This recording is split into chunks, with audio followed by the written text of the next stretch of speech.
Hey, how you doing? Duff here, and it's time for another video. This is a rare video. Those of you that are familiar with my channel or have been with me for a period of time knows that I actually have three YouTube channels. I have my main channel called Duff Aesthetics, which has been around for quite a few years. And then I did two side content channels, EUC Army and Duff 3D. And as you can imagine, both of those are designed to have focused content for either electric unicycles, Segway, that kind of stuff, or my 3D printing hobby. And basically what I do is anything that everything, all my videos wind up on Duff Aesthetics, but then depending on the content, it may also get uploaded to the 3D channel or EUC Army. However, this video is going to go to all three, and shortly you will see why. Okay, I just want to talk about a couple 3D things that have popped up lately. Behind me here you will see my Dagama Neva, which has been working fine. The Print NZ surface that I installed, where is it, down there, has very good adhesion. It still is more difficult than I would prefer to get prints off, but I am able to do it. It's better than before, but it's still not ideal. It seems like when you have an unheated bed, it seems like it's hard to find the sweet spot between not enough adhesion versus being able to get the part off the build surface easily. So that's still not great, but it does work, and the printer otherwise is printing fine. But I did hear within the last week that the U.S. division of Dagama, which is a French company, is undergoing some restructuring. If you go to the Dagama 3D website, which is literally dagama3d.com, you'll see a message there that talks about how they're restructuring the U.S. site. If you go to the store on that site, everything is out of stock. You can't order anything, so that probably does not mean good things for the future of the Neva in the United States, but I may be wrong, but just FYI. So hopefully my printer keeps working, because I don't think it's going to be real easy to get parts from France. Okay, also the CR10 has been working well. I did say that I would update everybody on the Anycubic Ultra Base that I installed in my last 3D video. As I had mentioned, Uncle Jesse had problems with it. He had problems with adhesion. On my initial test it printed fine, and I've printed a number of other things on the CR10, and I've had similar results to my Anycubic i3 Mega. He prints it here fine, and once the bed cools down, it lifts right off without a problem. So I'm not sure what's different about my experience versus Uncle Jesse's, but the Ultra Base gets 2 thumbs up as far as I'm concerned on the CR10. Now I did do one other thing to the CR10. Ever since I added the second workbench in here and relocated the CR10 from over there to right here, I lost lighting. Where it used to be over here, I have an LED strip of lights that you can see are on right now, which lights up that bench pretty well.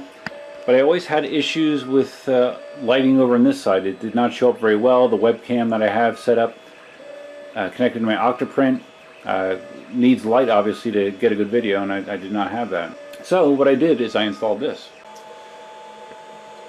Very nice, huh? Look at the way that lights it up. And it lights up pretty much that entire bench. What that is an under cabinet light that I got from Home Depot. It was advertised as a 2-in-1 light.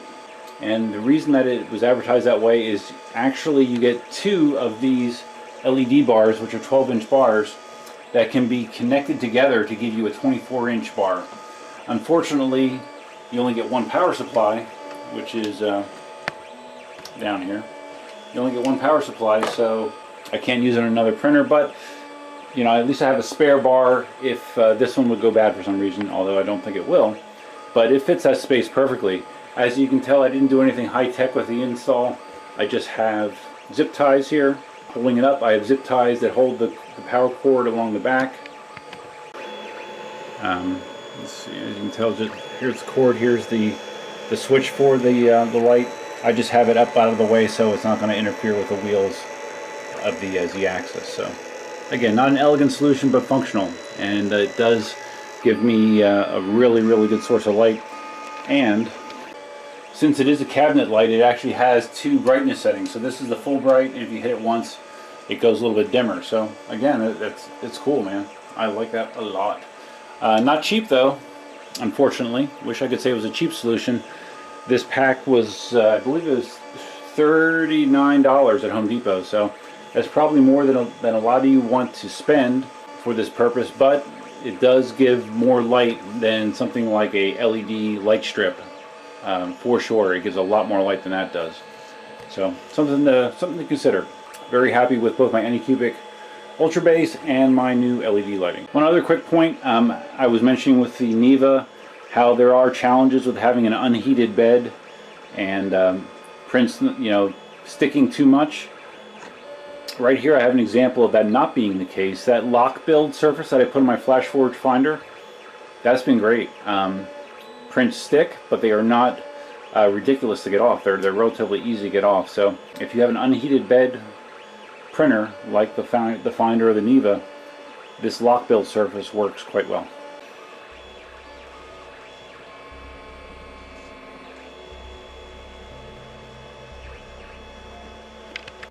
Alright, so you may ask, Duff, why do you have all of those electric unicycle stands stacked up under your bench? I don't think I shot it, but I have all of my electric unicycles on stands already, and I have an extra 6 or something like that, 6 or 7. You may ask why. Well, there is a reason why. Okay, so like I said, there is a reason that I have all those extra stands. I've been asked, I've talked about those stands that I've made. I've posted them on Instagram, I've included them in my videos, and I've gotten a lot of positive feedback about that. Those stands were designed by Matthias Graham, EU Guy. You guys might know him as EU Guy on Facebook or YouTube. And I love those things. I've printed a bunch of them over the years. They really work well for my wheels. And I guess some other people have thought similar things where they have actually asked me about if they could get one. And for a while I'm like, I just kind of would brush it off and not do anything. But a couple weeks ago, someone had asked as a comment on one of my YouTube videos. Cindy actually saw it and corresponded with this gentleman and asked about getting a stand from me. And I happen to have a couple extra ones. So I said sure. She sent him a picture of the colors that I had, and he picked one out, and we sent it to him. And that got the ball rolling in my head, where I'm thinking, well, maybe I can provide these stands to the community.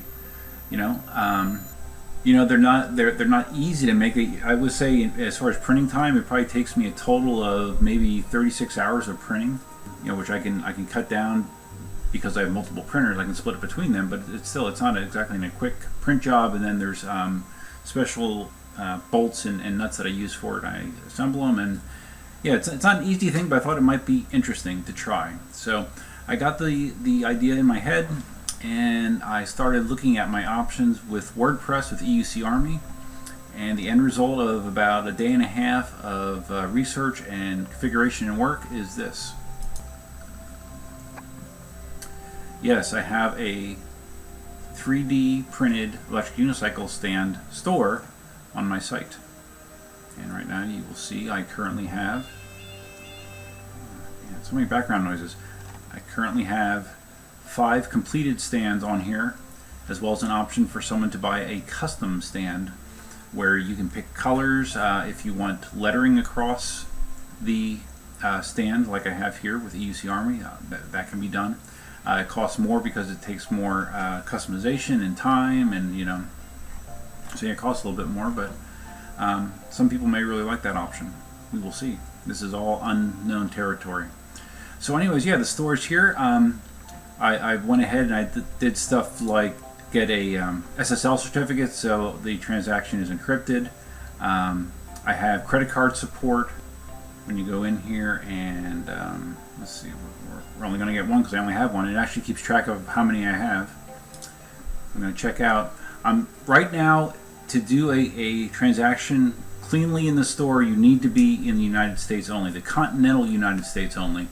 The reason for that is I just want to do flat rate shipping for those orders. It should be easy enough. I'm charging $5 flat rate shipping. Okay, I don't have all this stuff filled out, but it's $5 flat rate shipping for these stands. If you are outside of the continental United States, I can still make you one, I can still send you one, but I'm going to charge you whatever it costs me to ship it. and I would be shipping it via the post office, via whatever the least expensive option is, unless you want to pay for expedited shipping. So it is possible to send these outside of the continental United States. All you have to do is go on the site and pick out something that you wanted, as long as it's in stock, and email me. I have right here, contact me at this email address, and we can work out shipping in that situation. When it comes to the custom 3D stands, again, there's some interaction that's required. On the site, you can actually pick, the colors of the side and the base color, which is this section down here. You can customize it, and then, but if you want lettering in here, you should be emailing me that information. You can have EUC Army on here. Well, actually, if it says EUC Army, it's not custom. But you can have nothing on there, or you can have anything you want up to, I believe, 10 characters will fit.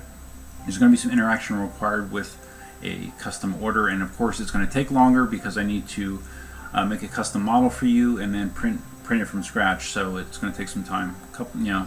I list here 5 extra days. It probably won't take that long, but it could take a few extra days for sure. So we're also thinking about the possibility of expanding this. Cindy and her Cameo 3, she's been getting more and more adept at making window decals, stickers, that kind of stuff. So we may be adding that down the road, depending on what sort of response we get here. If we get good response, I will be happy to continue doing this. If we don't get a decent response, then it just goes away. So it's not a huge deal either way, but I just thought this might be interesting to offer to the community. So now maybe it makes more sense why I said that this video will be in all 3 channels, because it deals with my 3D hobby and my electric unicycle hobby as well. And also just a little more information on my last video that I posted about the cargo bars and the Segway i2. I mentioned that I put a deposit on a new wheel, and some of you were curious. The deposit is for a Z10, 9-bot Z10. I'm hoping to get that from Jason at eWheels as soon as it's available, and be one of the early people to get to test the wheel, talk about it, shoot a video about it, and should be interesting. That the wheel is different in a lot of ways, so I'm really interested in getting my hands on it, so we'll see what happens. So anyways, that's it for now. Hopefully if you're interested in one of those stands, the store is open now. It's ready for business. I've run through it and tested it as best I could without actually buying something for myself. So it seems like it would work, but if you have any problems, feel free to let me know about it. And hopefully the community is looking for something like this. I know Matthias has been doing well selling his mud guards, and this is his design as well. So just FYI, people were thinking that I'm ripping them off or whatever. No, I plan to give Matthias a cut of every single one that I sell, because he's the one that created it. But along the same lines, I might eventually start printing some mud guards as well. Possibly. I print in PLA with all my stuff. Matthias likes to do them in ABS, does his mud guards in ABS plastic, which is a stronger plastic, but I've printed probably half a dozen different mud guards for my wheels, all in PLA plastic, and I haven't had a single one fail. So I think it's fine to do it that way, but I won't do that without talking to him first. We'll see what happens. So anyways, if you found this video funny, interesting, boring, well, I guess if you're boring, you're not going to give it a big thumbs up, but otherwise, give it a big thumbs up. And if this is your first time stopping by, please consider subscribing. Feel free to leave a comment below. Take a look at the store. Let me know what you think. I'm happy for feedback. I really like the way it looks.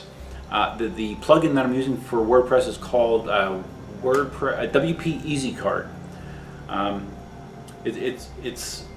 It can be simple, but it also is very powerful in the back end. It could do a full-blown e-commerce site. Really, it's impressive. It really is. I also have a stamp. I also set up a stamps.com account to make my shipping easier as well. So most stuff will go out USPS to minimize cost. So anyways, what was I saying? Oh yeah, video's over. So until next time, Duffman out.